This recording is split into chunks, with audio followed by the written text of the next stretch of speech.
তো চলো আজকের কোথায় যাচ্ছ? আর এটা শেষ করে নি।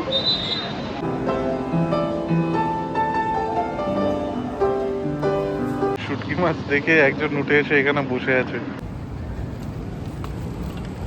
তো গুড মর্নিং তো নেই, এখানে আফটারনুন হয়ে গেছে। অ্যাকচুয়ালি গুড মর্নিংটা আজকে একটু লেটলি হয়েছে, আমাদের করেছি ইচ্ছে করেই। আর আমাদের এখানে কিছু লোকাল সাইট সিনও সেইভাবে বলতে গেলে হয়নি, আমরা শুধু চায়না টাউনটাই ঘুরেছি আর বিভিন্ন মেট্রো স্টেশন ঘুরেছি। বাট এই পাশেই আমাদের এখানে দেখতে পাবে একটা টাওয়ার দেখা যাচ্ছে, টুইন টাওয়ারের এই যে। হ্যাঁ, তো এটা সামনে অব্দি এখনো গিয়ে পৌঁছাতে পারিনি, which was the main attraction of Malaysia. তো আমরা ঠিক করেছি আজকে আমরা রেস্ট নিয়ে একটু দেরি করে উঠবো, হ্যাঁ সেটাই করেছি। আর এরপর আমরা যাব এখন বাটার রোড যাব কালকে পেনাংয়ের জন্য। তো সেখানকার টিকিট কাটতে কেএলসিসি সেন্ট্রালে।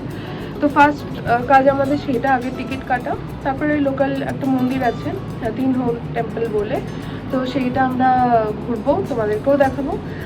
আর তারপরে যাব আমরা, এখানে একটা মিউজিয়াম আছে 3D আর্ট মিউজিয়াম। আর তারপরে সন্ধ্যাবেলাটা কাটাবো পেট্রোনাস টাওয়ার। অ্যান্ড তারপরে আমরা যদি লিটল ইন্ডিয়া যেতে ইচ্ছা হয় তো যাবো, আদারওয়াইজ প্যাকিংও করতে হবে, কালকে সকাল সকাল বেরোতেও হবে, এরকম প্ল্যান আছে। তো আমাদের ব্রেকফাস্ট ডান, আমরা মানে স্টমাক একদম ফুল। কালকে আমাদের যে স্টেটা আছে সেটার নাম আরেকবার বলে দিচ্ছি, সেটা হচ্ছে কলোনি সুইটস বাই কেএলসিসি। তো সেখান থেকে আমরা এর যে গ্রাউন্ড ফ্লোরটা আছে এখানে আছে সেটা 7-Eleven বলে, তো সেইখান থেকে আমরা ব্রেকফাস্টের জন্য আমি ট্রিপল লেয়ার স্যান্ডউইচ আর বর্ষণ নিয়েছিল ডাবল লেয়ার চিকেন স্যান্ডউইচ, তো আর এগ সুসি, আমি একটা ফ্রুটস নিয়েছিলাম। এগুলো আমরা কালকে রাতেই এনে রেখেছিলাম। এখানে মাইক্রোওভেন আছে, 30 সেকেন্ডস টাইম, গরম হয়ে গেল, আমরা খেয়ে নিলাম। And now we are happy with our breakfast. আর এখন আমরা বেরোবো, তোমাদেরকে সাথে দেখাবো কী কী সুন্দর সুন্দর জায়গা আমরা ঘুরছি। Stay with us. তো আমরা চলে এসেছি এখন মোনোরেল স্টেশনে। স্টেশনটার নাম হচ্ছে মেদান তুয়াংকু। এখান থেকে আমরা যাবো কেএল সেন্ট্রাল। তো কেএল সেন্ট্রালে গিয়ে আমরা কারেক্ট, তো এখান থেকে আমরা কেএল সেন্ট্রালে গিয়ে টিকিট কাটবো। তো চলো এখন এগোই।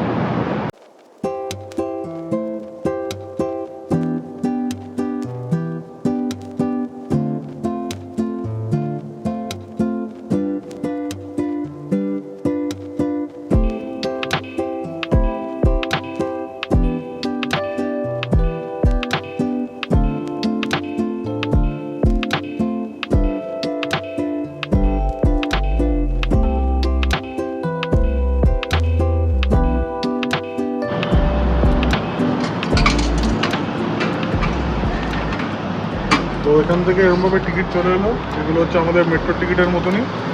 আর তার সঙ্গে যেটা এক্সট্রা ছিল ওটার চেঞ্জটাও বেরিয়ে এসছে এখান থেকে। তো খুব ইজি টিকিট কাটা এখান থেকে।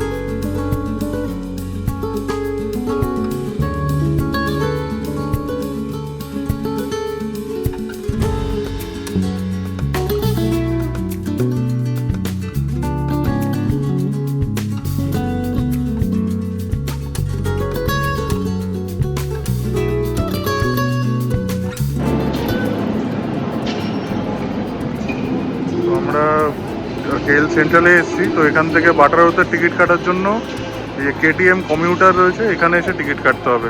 তো লাইন রয়েছে, টিকিটটা কাটি, কেটে বলছি কত কী দাম বা কখন ট্রেনের টাইমই সেগুলো বলছি সব। টিকিটটা কেটে নিয়েছি এখান থেকে। তো আমাদের দুজনের পড়লো হচ্ছে 188 রিঙ্গিত, দুজনের টোটাল। কালকে সকাল 8টা 5-এ ট্রেন, 4 ঘন্টার মতন জার্নি আছে। তো ট্রেনের টিকিট কাটা কমপ্লিট, এবারে বেরোচ্ছি, বেরিয়ে যাবো চাইনিজ টেম্পেলে। তো চাইনিজ টেম্পেলে গিয়ে আবার তোমাদের সঙ্গে দেখা হচ্ছে। তো কেএল সেন্ট্রালের স্টেশনের ঠিক নেমেই বাইরেই কিন্তু হচ্ছে লিটল ইন্ডিয়া। আমরা ফুচকা খেয়েছি, একটা ভিডিওটা করা হয়। আমরা সবচেয়ে দামি ফুচকা খেয়েছি এখানে। 10 রিঙ্গিত দিয়ে, মানে প্রায় 220 টাকা 225 টাকা খরচা করে আমরা 10 পিস সুজির ফুচকা খেয়েছি। তো যাই হোক, আমরা এখান থেকে একটা গ্র্যাব বুক করব। গ্র্যাব বুক করে এখন যাব হচ্ছে থিন হাউ টেম্পেলে। তো আমরা ক্যাবে উঠে গেছি, এখন যাচ্ছি থিন হাউ টেম্পল। তো এটা কিন্তু 1760 সালে তৈরি হয়েছিল, চাইনিজরা তৈরি করেছিলেন এখানে। তো এটা one of the largest and oldest temple in south east Asia আর কি। তো চলো একবার যাই, গিয়ে দেখি কেমন লাগছে জায়গাটা, তোমাদের সঙ্গেও শেয়ার করছি আমরা। আমরা চলে এসেছি থিন হাউ টেম্পল। তো তোমরা একবার টেম্পলের লুকসটা দেখো। মানে এখন আমরা ঢুকিনি, কিন্তু বাইরে থেকে দারুণ লাগছে আর কি। মানে মনে হচ্ছে আমরা চীনেই চলে এসেছি এটা।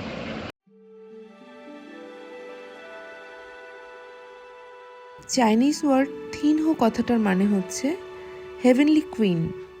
আর এখানে কুইন বলতে বোঝানো হচ্ছে চাইনিজদের সমুদ্রের দেবী গডেস মাজুকে, এবং তার উদ্দেশ্যেই এই মন্দির প্রতিষ্ঠিত। মন্দিরটি নির্মাণের কাজ শুরু হয়েছিল 1981 সাল থেকে, আর তা শেষ হয় 1987 সালে, কিন্তু আনুষ্ঠানিকভাবে মন্দিরটি প্রতিষ্ঠা পায় 1989 সালে। পুরো মন্দিরটি 1.67 একর জমির ওপর বিস্তৃত, এবং মন্দিরটার আর্কিটেকচার 6টা স্টেপে আছে। যেমন সমুদ্রের ঢেউ একটার গায়ে আরেকটা লেগে থাকে, ওইভাবেই মন্দিরটি ভেবে আমার মনে হয় বানানো হয়েছে। ঢেউয়ের পরে ঢেউয়ের মতন 6টা স্টেপে মন্দিরটা পুরো তৈরি। ভীষণ সুন্দর অ্যাম্বিয়েন্স, প্রচণ্ড পিসফুল জায়গা।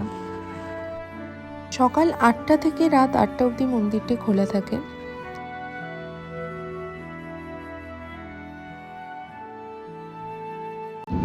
আমরা টেম্পল থেকে বেরোলাম, তো এবারে যাচ্ছি হচ্ছে সিটি মিউজিয়ামের ওখানে। তো একটু কিছু লাঞ্চ করতে হবে, অলরেডি 5:15 বাজে। তো লাঞ্চ করে তারপরে আমরা ঢুকবো হচ্ছে সিটি মিউজিয়ামে। চলো গিয়ে লাঞ্চ করি, লাঞ্চ করে দেখা হচ্ছে। সেন্ট্রাল মার্কেটে এসে এই 7-Eleven থেকে একটা নাসি গোরেং নেওয়া হয়েছিল, মানে দুজনের। তো মানে দুজনের জন্য এক প্লেট নেওয়া হয়েছিল। রাইস চিকেন ছিল, আমি একটা খেয়েছি, অলরেডি খাচ্ছি। তো খোলার পরে সারপ্রাইজ হচ্ছে ভেতরে আছে শুটকি মাছ। খেতে কিন্তু খুব সুন্দর লাগছে, একসঙ্গে পুরোটা মিক্স করে। তো ও যেহেতু শুটকি মাছ খায় না, তো ও বললো যে আমি খাবো না, ওরটাও আমি খেয়ে নেবো। এই ওরটা ছিল, এটা আমি খেয়ে নেবো। বেচারি ডিমের স্যান্ডউইচ খাচ্ছে এখন বসে বসে।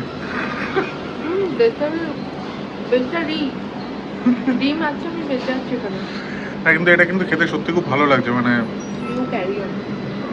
পুরো জিনিসটা গরম করে খাচ্ছি এখন, বেশ ভালোই লাগছে। চলো খেয়ে নিই, আমরা খেয়ে নিই, তারপরে মিউজিয়ামে যাচ্ছি। শুটকি মাছ দেখে একজন উঠে এসে এখানে বসে আছে, বলছে গন্ধ সহ্য করতে পারছি না। কিন্তু আমি বেশ দারুণ খেয়েছি, কিন্তু সিরিয়াসলি মানে শুটকি মাছটা পুরো মিট বলের মতন লাগছিল মুখে দেওয়ার পরে। মুখ কুড়িয়ে নিচ্ছে। যেটুকু মাংস খাচ্ছিলাম সেটুকু বন্ধ হয়ে যাবে। হ্যাঁ হ্যাঁ, যেটুকু মাংস খাচ্ছিলাম সেটুকুও বন্ধ হয়ে যাবে, এরকম রিভিউ যদি পাওয়া যায়। তো খাওয়া হয়ে গেছে, এখন আমরা যাব হচ্ছে ইলিউশন 3D মিউজিয়ামে। আগামী 1 মাস স্যান্ডউইচ খাবে না, এত স্যান্ডউইচ খাচ্ছে এখানে এসে। আমার কোনো চাপ নেই, আমার সব চলে, শুধু চিংড়িটা বাদ দিয়ে চলে সব। তো এখন যাব মিউজিয়ামে। মিউজিয়ামে আমি অনলাইনে বুকিং করবো ভেবেছিলাম, বাট এনিহাও করা হয়নি। অনলাইনে করলে অনেক সস্তা পড়তো, ক্লুক থেকে করলে 750 টাকা মতন দেখাচ্ছিল ক্লুকে, বাট এখানে হচ্ছে 50 রিঙ্গিত, মানে এক একজনের প্রায় 1100-1200 টাকা মতন করে পড়বে আর কি। তো ঠিক আছে, চলো যাই, এসে এখন দেখে আসি। ইলিউশন 3D মিউজিয়ামে যাওয়ার পথে যে রাস্তাটা দিয়ে যাচ্ছি, এটা কিন্তু পুরো আর্ট স্ট্রিট। এখানে লাইভ ক্যারিকেচার করে, মানে তুমি বসলে তোমার মুখের ক্যারিকেচার ওনারা এঁকে দেবেন আর কি। সুন্দর সুন্দর ছবি আঁকা রয়েছে।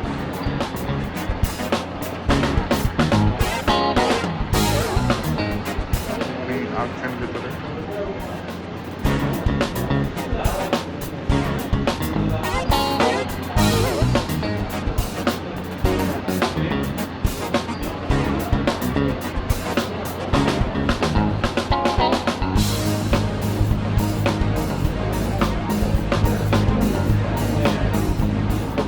চলেছি ইলিউশন 3D আর্ট মিউজিয়ামে।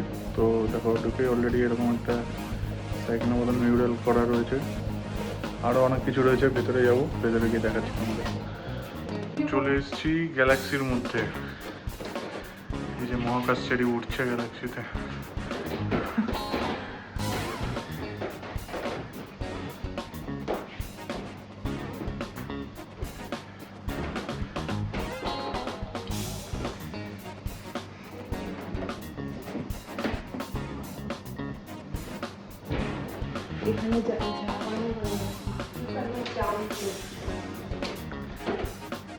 আমি ঢুকে যাচ্ছি আস্তে আস্তে ওই ব্ল্যাক কালারের ভিতরে।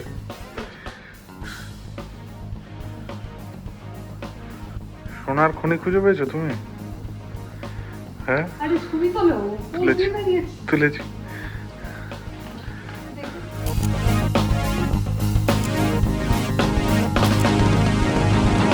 আর্ট মিউজিয়াম থেকে বেরোলাম, এবারে যাবো হচ্ছে পেট্রোনাস টাওয়ার। আর্ট মিউজিয়াম তোমরা দেখলে, ছবিগুলো আমি অ্যাটাচ করেছি, তো ভালোই ছিল, গুড এক্সপিরিয়েন্স। আজ তো তোমরা এখানে ভিজিট করতেই পারো। তো চলো এবার যাই পেট্রোনাস টুইন টাওয়ার দেখে আসি। মেট্রো করে কেএলসিসি যাবো, তো আসতে গিয়ে দেখি নদীর ওপরটা পুরো এরকম ধোঁয়ার মতন করে রেখেছে, মানে ম্যানুয়ালি ধোঁয়াটাকে ছাড়ছে এখানে। দারুণ একটা ম্যাজেস্টিক রয়েছে, দারুণ লাগছে।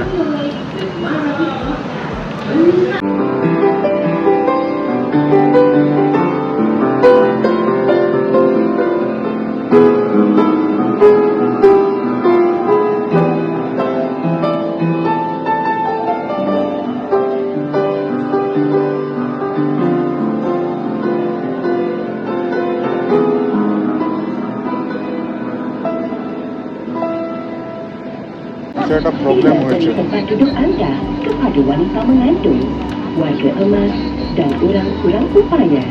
Terima kasih. Please offer your seat to pregnant women, senior citizens and last 15-20 minute ধরে আমরা মেট্রোতে দাঁড়িয়ে আছি। এখন বোধহয় গেট বন্ধ হচ্ছে। হ্যাঁ, তখনই গেট বন্ধ হলো, সিকিউরিটি অপেক্ষা করছি। এটা আরো আগে করা উচিত ছিল। ঠিক আছে, চলো এবারে এগোই আস্তে আস্তে। মেট্রোর অনেক ঝামেলার পরে এসে পৌঁছেছি অ্যাট লাস্ট। মানে পরপর দুটো স্টেশনে খুব ভুগিয়েছে, তো যাই হোক পৌঁছেছি, বিল্ডিং দেখতেও পাচ্ছি। মালয়েশিয়ার সবচেয়ে বড় আকর্ষণ এই পেট্রোনাস টুইন টাওয়ার। 88 স্টোরি একটা বিল্ডিং, যার উচ্চতা 1483 ফিট। আর এই বিল্ডিংটা 2004 সাল অব্দি ওয়ার্ল্ডের টলেস্ট বিল্ডিং হিসেবে পরিচিত ছিল। পুরো বডিটা স্টেনলেস স্টিল আর গ্লাস দিয়ে তৈরি, আর আর্কিটেক্টটা ইসলামিক আর্কিটেক্টকে ফলো করে তৈরি। মাঝখানে যে কানেকশন ব্রিজটা দেখা যাচ্ছে, এটা একটা ডাবল ডেকার ব্রিজ। এখানটা একটু বসেছি, বসে একটু মানে উপভোগ করছি আর কি। বিভিন্ন মানে লোকজন বিভিন্ন রকমভাবে ছবি তুলছে, সেসব দেখছি। তার সঙ্গে এত সুন্দর একটা ভিউ, সেটাও ভালো লাগছে দেখতে। ছিলাম পেট্রোনাস টুইন টাওয়ার এখানে, আর তার ঠিক ডান দিকে যদি একটুখানি তাকাই, ডান দিকে তাকালেই দেখাচ্ছে কেএল টাওয়ার। ফেরার পথে আমরা ভাবছিলাম হেঁটে হেঁটেই ফিরবো, বাট এখানে এই জিনিসগুলো রয়েছে এখানে। তো আমরা ভাবলাম যে তাহলে চলো দুজন দুটো নিয়ে একটা নতুন এক্সপিরিয়েন্সও হবে।